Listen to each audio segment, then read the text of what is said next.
Sveiki, šiandien Dzūkijos dujose turim Jeep Grand Cherokee po 18 ar 19 metų 3.6 variklis ir įranga montuota Vilniuje.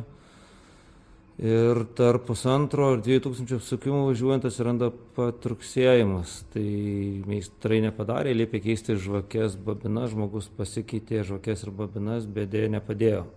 Tai mes problemą žinom ir imsimės spręsimės. Susimontuota Alekso dujų įranga.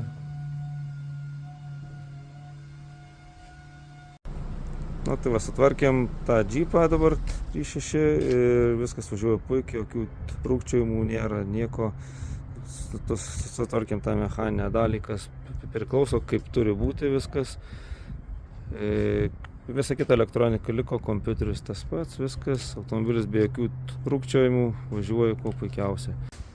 Jeigu jūs turite panašių bėdų su šitais varikliais, atsiranda trūkčiojimai, važiuojant pastoviu greičiu ir kiti dujininkai neįsprendžia, mes galime išspręsti, prašom kreiptis.